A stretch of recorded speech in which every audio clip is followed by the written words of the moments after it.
गणपती बाप्पा मोरया, मंगल मूर्ती मोरया।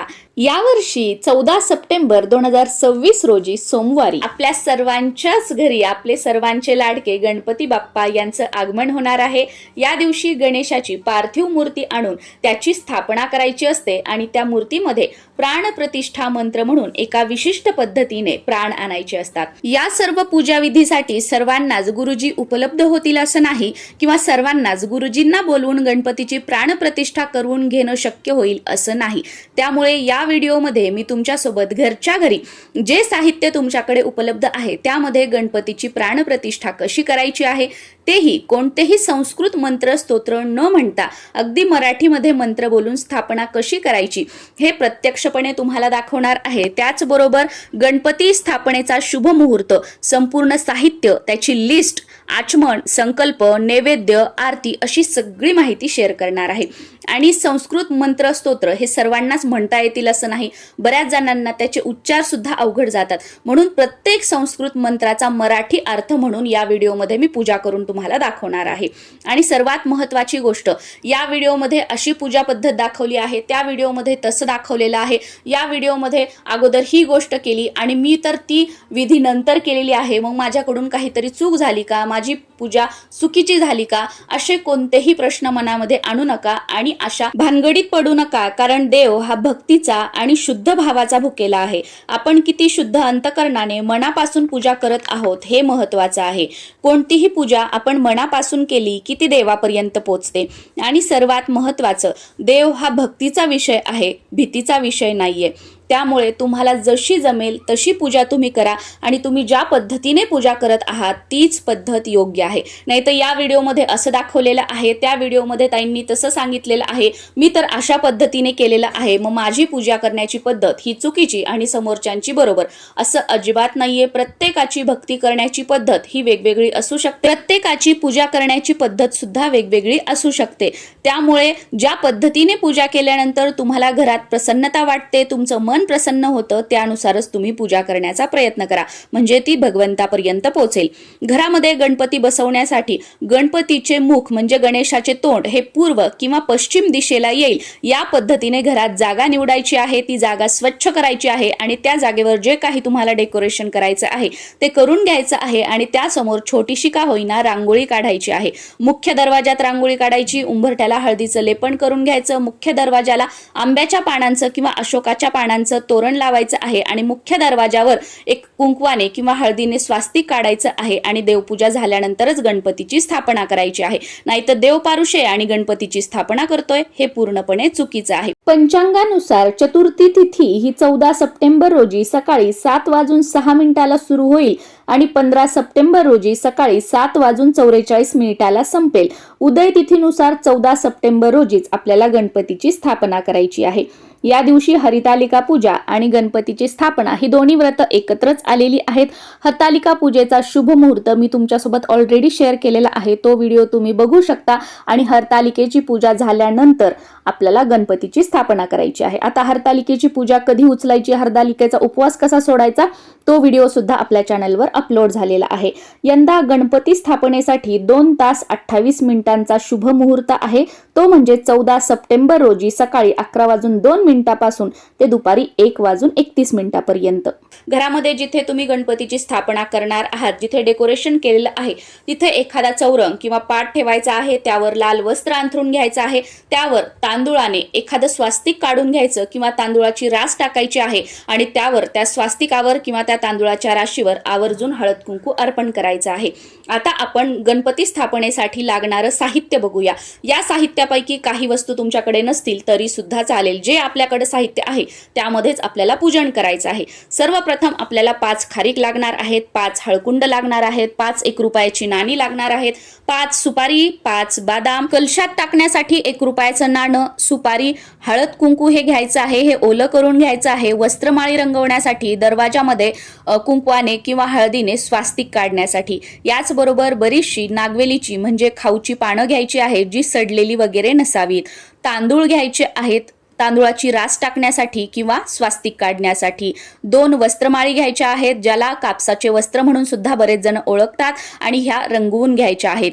2 अगरबत्ती घ्यायची आहे, धूप घ्यायचे आहेत, 2 उभ्या लांब वाती घ्यायच्या आहेत, त्या एकत्र करून घ्यायच्या आणि तेलाच्या दिव्यामध्ये आपल्याला लावायच्या आहेत. याचबरोबर कापूर घ्यायचा आहे, 2 फुलवाती घ्यायच्या आहेत तुपाच्या दिव्यासाठी, आणि 1 जानवं घ्यायचं आहे. त्याचबरोबर काड्याची डब्बी लागणार आहे, आणि 2 छोटे छोटे कापसाचे तुकडे घ्यायचे आहेत, 1 हळदीमध्ये रंगवून आणि 1 कुंकवामध्ये रंगवून ते वस्त्र म्हणून गणपतीच्या डोक्यावर ठेवायचं आहे. तेलाच्या दिव्यासाठी तेल, तुपाच्या दिव्यासाठी तूप, हात स्वच्छ करण्यासाठी हळदी कुंकवाचे हात पुसण्यासाठी 1 वस्त्र घ्यायचं आहे, आणि देव स्वच्छ करण्यासाठी सुद्धा 1 वस्त्र घ्यायचं आहे, सुपारी वगैरे पुसण्यासाठी.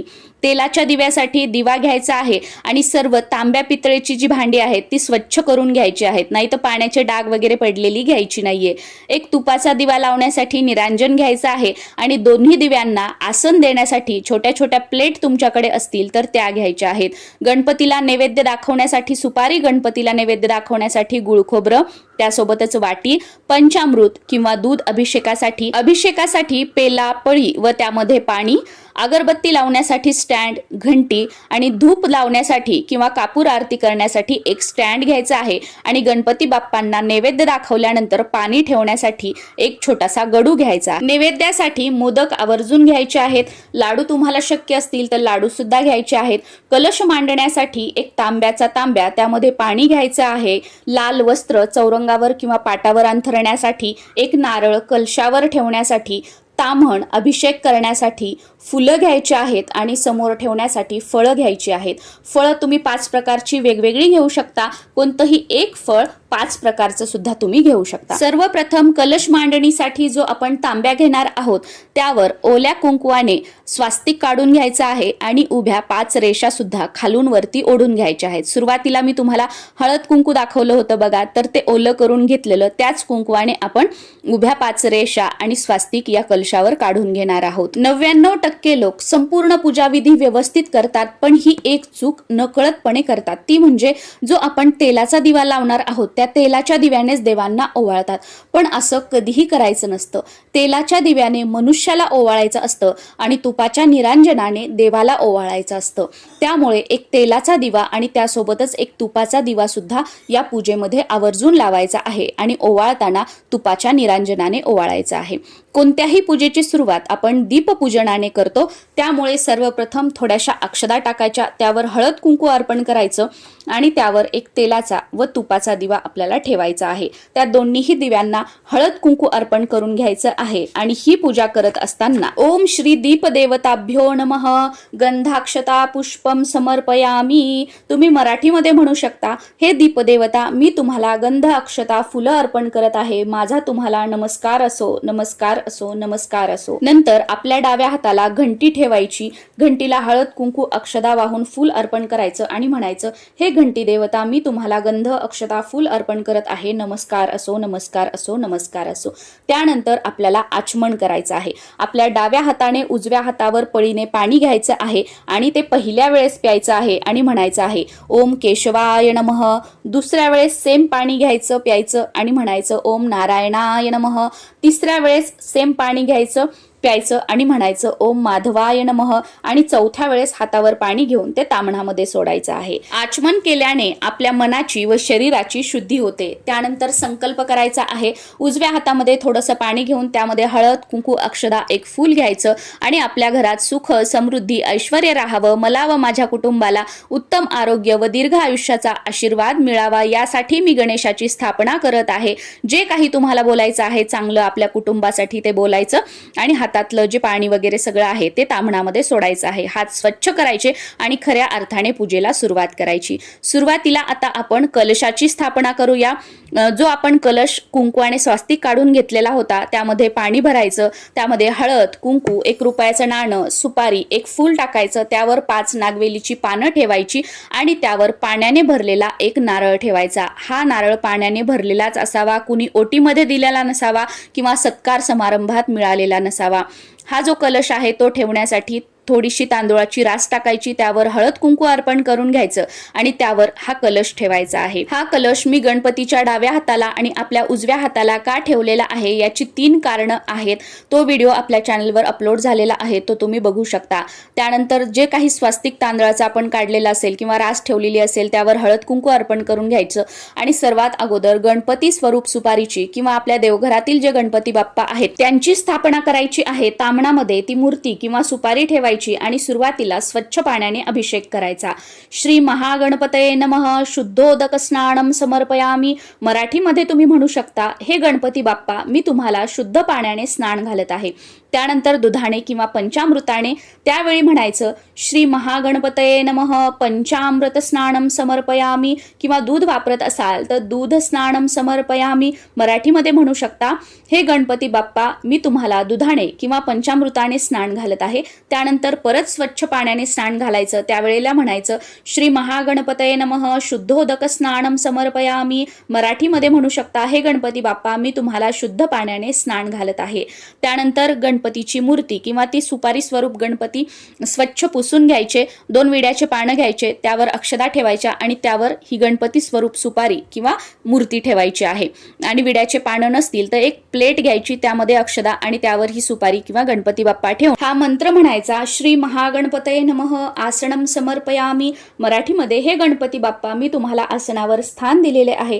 त्यानंतर हळद कुंकू अर्पण करायचं, दुर्वा अर्पण करायच्या, फुल अर्पण करायचं, गुळ खोबऱ्याचा नैवेद्य दाखवायचा आणि धूपदीप ओवाळायचं। त्यावेळेला गंधाक्षता पुष्पम समर्पयामी म्हणायचं, हे गणपती बाप्पा मी तुम्हाला गंध अक्षदा फुलं अर्पण करत आहे, नमस्कार असो। त्यानंतर कलशाचं पूजन करायचं आहे।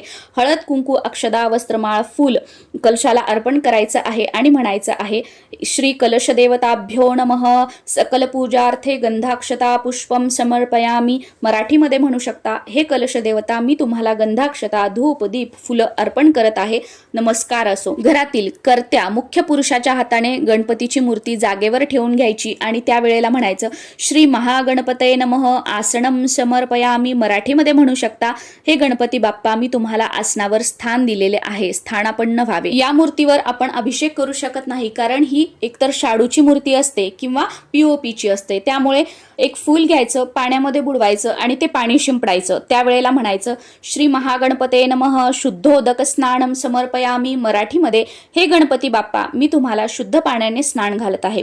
त्यानंतर पंचामृतामध्ये ते फुल बुडवायचं आणि ते शिंपडायचं आणि म्हणायचं श्री महागणपतये नमः पंचामृत स्नानम समर्पयामी। मराठीमध्ये हे गणपती बाप्पा मी तुम्हाला पंचामृताने स्नान घालत आहे। त्यानंतर परत स्वच्छ पाणी शिंपडायचं आणि म्हणायचं श्री महागणपतये नमः शुद्धोदक स्नानम समर्पयामी। मराठीमध्ये हे गणपती बाप्पा मी तुम्हाला शुद्ध पाण्याने स्नान घालत आहे। त्यानंतर हळद कुंकू अक्षदा अर्पण करायच्या, दुर्वा अर्पण करायच्या, जी वस्त्रमाळ आपण रंगवून घेतलेली आहे ती अर्पण करायची, जे 2 कापसाचे वस्त्र आपण घेतले होते डोक्यावर ठेवण्यासाठी हळद कुंकामध्ये बुडवून ते वाहायचे आणि म्हणायचं श्री महागणपतये नमः गंधाक्षता पुष्पम समर्पयामी। मराठीमध्ये म्हणू शकता, हे गणपती देवता मी तुम्हाला गंध अक्षदा फूल अर्पण करत आहे, स्वीकार करावा।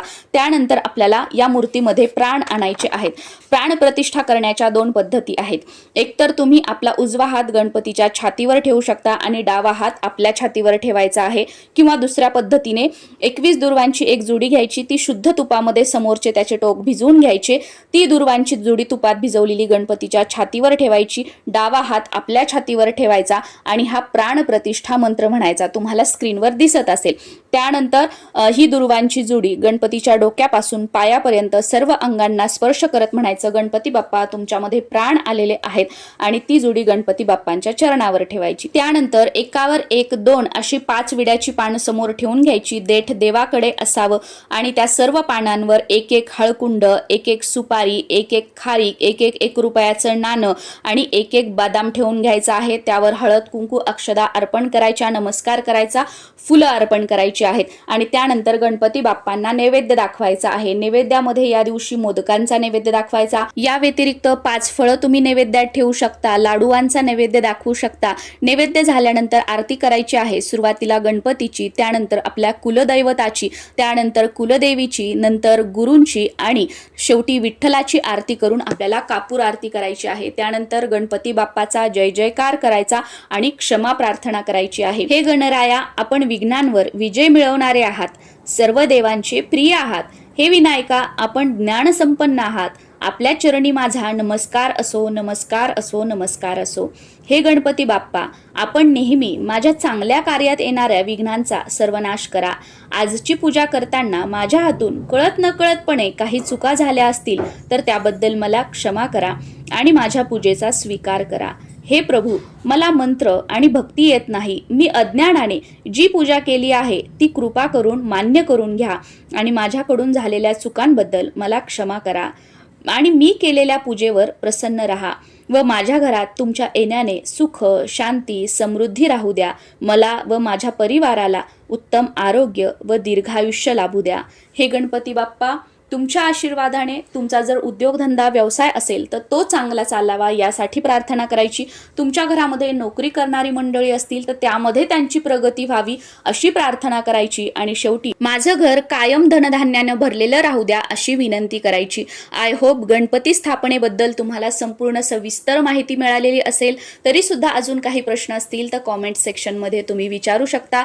तुम्हा सर्वांना गणेश चतुर्थीच्या खूप साऱ्या शुभेच्छा. नमस्कार.